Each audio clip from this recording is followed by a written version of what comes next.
I denne video gives en kort introduktion til de enkelte undersøgelser, der skal laves til øvelsen om respirationsfysiologi med primært fokus på selve udførelsen og programmet, der bruges til undersøgelserne. Videoen skal ses som en del af forberedelsen til øvelsen, så man er bedre rustet til at følge med i undervisningen, men kan med fordel også bruges, når rapporten skal skrives efterfølgende.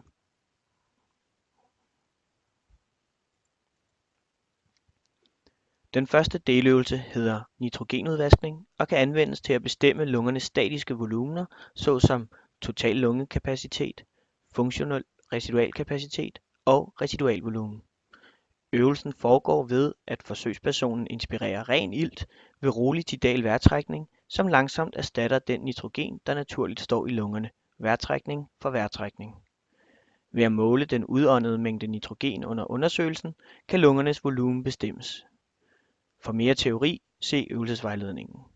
Nu skal vi se, hvordan øvelsen bliver udført.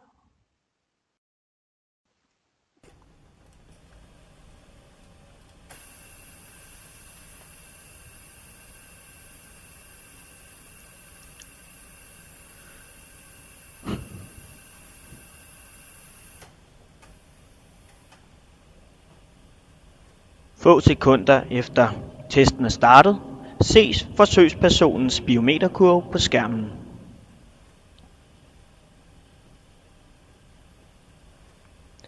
Når forsøgspersonen har rolig tidal vejrtrækning, lægger maskinen en streg der, hvor alle ekspirationerne slutter og inspirationerne starter. Herefter laver forsøgspersonen en maksimal inspiration, efterfulgt af en maksimal ekspiration.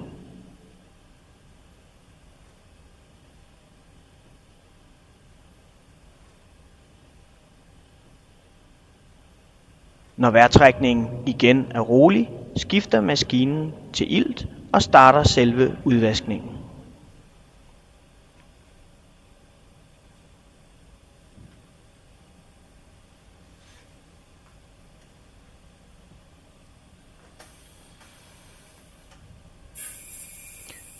For hver ekspiration forsøgspersonen tager, måles nitrogenkoncentrationen, som man kan se på y-aksen, samtidig med at nitrogenvolumen beregnes og plottes på x-aksen.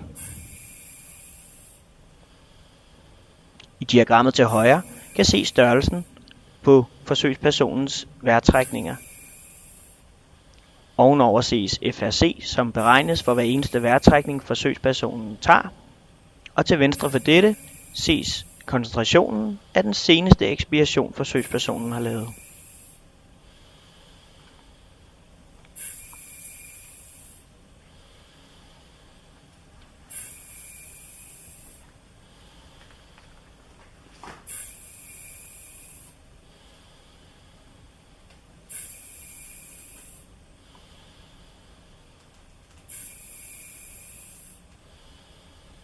Når nitrogenkoncentrationen falder til under 1%, skifter det turkise felt i bunden af skærmen til grøn, og testen kan stoppes.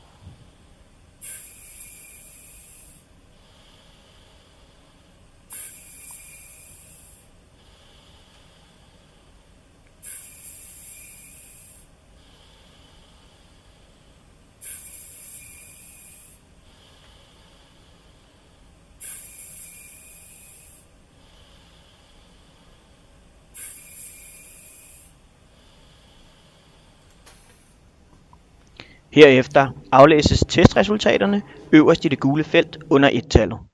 Referenceværdierne for forsøgspersonen med alder, køn, højde og vægt taget i betragtning ses i kolonnen yderst til venstre under ref. I %ref-kolonnen ses, hvordan forsøgspersonens resultater ligger i forhold til referenceværdierne. Ved nitrogenudvaskningen fås total lungekapacitet, vitalkapacitet, funktionel residualkapacitet og residualvolumen samt inspiratorisk kapacitet, som dog er mindre interessant i denne sammenhæng. Deløvelse 2 hedder maksimal volontær ventilation eller MVV. Her undersøges forsøgspersonens maksimale luftskifte med hyperventilation i 10 sekunder, som herefter ganges op, så MVV fås i liter per minut. Øvelsen udføres således.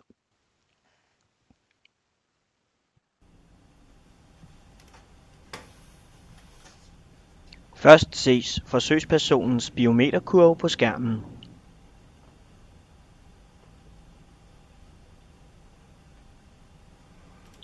Når forsøgspersonen begynder at hyperventilere, starter selve målingen.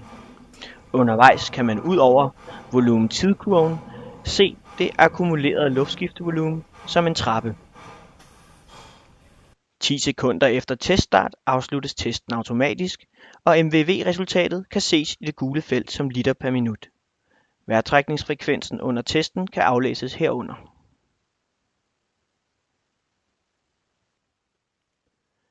Ved næste øvelse skal vi se på flow-volumenkurver og det, der i daglig tale hedder spirometri. Dette er stadig den mest udbredte lungefunktionsundersøgelse i klinikken, der bruges til diagnostik af forskellige lungesygdomme.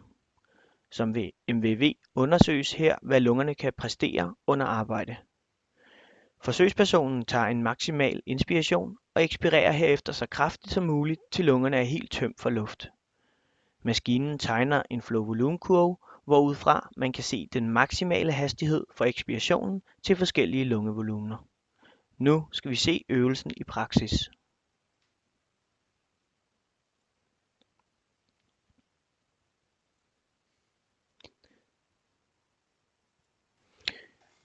Skærmbilledet viser nu en volumen-tid-kurve i det hvide felt til venstre og en flow-volumenkurve i det hvide felt til højre. Når forsøgspersonens kurver kommer frem, laves en maksimal inspiration efterfulgt af en forceret maksimal ekspiration.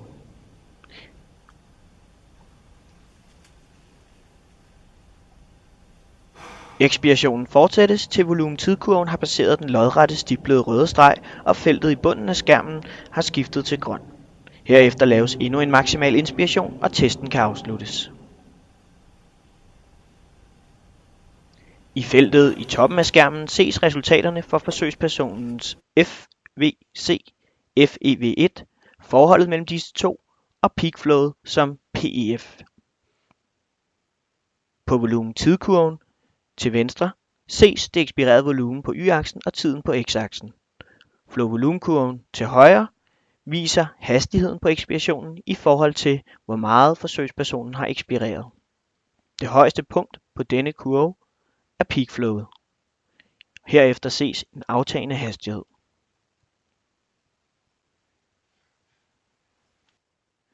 Ved deløvelse 4 laves en helkropspletysmografi. Den kan ligesom nitrogenudvaskningen bruges til at bestemme de statiske lungevolumener, såsom total lungekapacitet, funktionel residualkapacitet og residualvolumen. Testen foregår med lukket boksdør. Ved at have disse lukkede kontrollerede systemer, kan lungevolumenerne bestemmes ved hjælp af Boyle-Mariottes lov.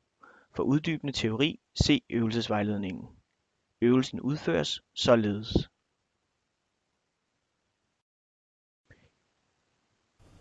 Helkropspletysmografien laves med boksdøren lukket.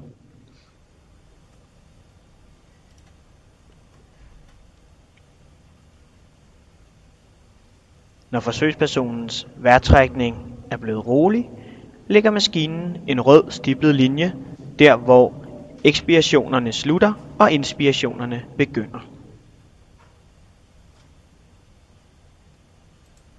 Herefter lukkes kortvarigt for luften, mens forsøgspersonen fortsat trækker vejret stille og roligt.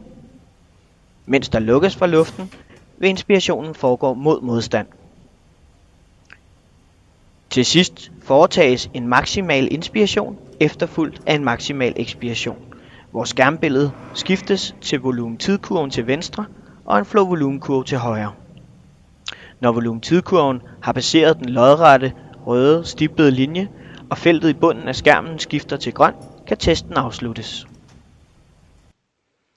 Herefter ses en volumen-tid-kurve for hele testen under resultaterne.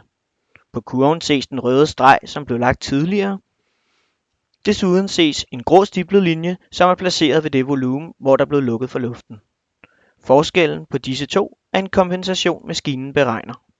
Resultaterne øverst består af forceret vitalkapacitet, residualvolumen, total lungekapacitet, som også fås ved nitrogenudvaskningen.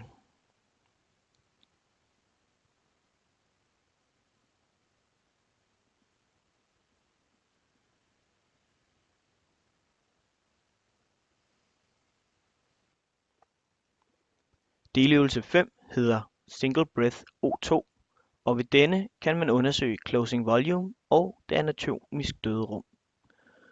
Dette gøres ved at måle på nitrogenkoncentrationen i udåndingsluften efter en maksimal inspiration med ren ilt. Kurven, som fremkommer ved denne måling, kan deles, så man teoretisk får et afsnit med ren ilt og et afsnit med nitrogenindhold. Lungeafsnittet med ren ilt svarer til det anatomisk døderum. Til sidst i udåndingen ses en let stigning i nitrogenkoncentrationen, hvilket indikerer closing volume. Øvelsen foregår således.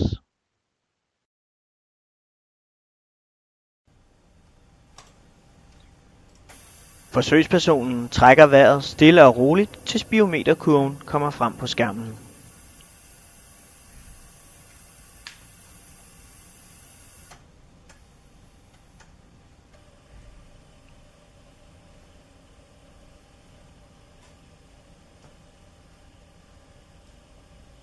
Herefter ekspireres maksimalt, og indåndingsluften skiftes til ren ilt.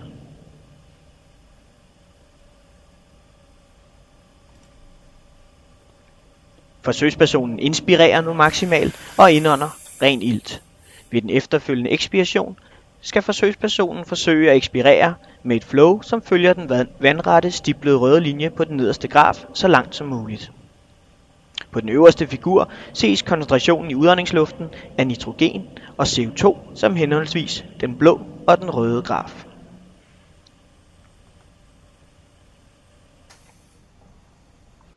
Når testen er færdig, placeres først closing volume med et klik med musen, der hvor N2-kurven stiger til sidst.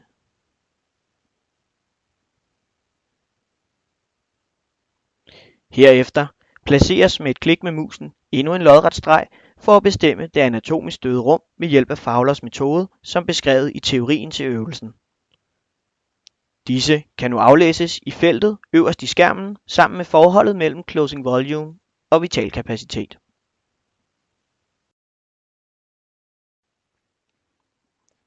I sidste deløvelse bestemmes lungernes diffusionskapacitet.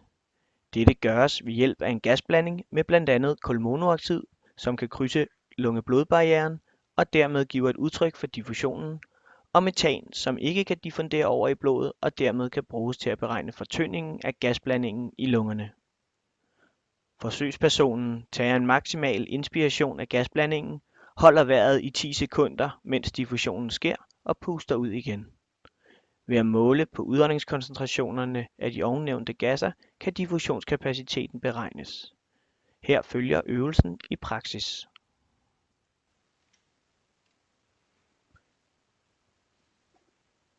Først skal maskinen kalibreres i forhold til gasblandingen, som foruden atmosfærisk luft indeholder en smule kulmonooxid og metan.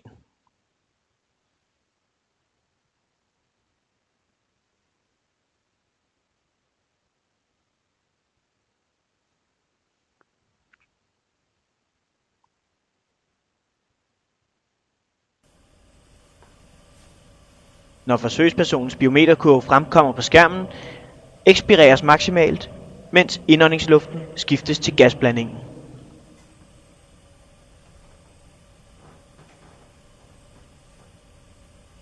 Herefter inspireres maksimalt, og forsøgspersonen holder vejret i cirka 10 sekunder, til maskinen åbner, så forsøgspersonen kan ekspirere. Når maskinen har foretaget en kort tilpasning, ses en skraveret lodret bjælke, hvorudfra maskinen har målt udåndingskoncentrationerne. Denne kan ændres efter behov, men bør ligge lige efter den røde og blå kurve knækker efter udåndingen.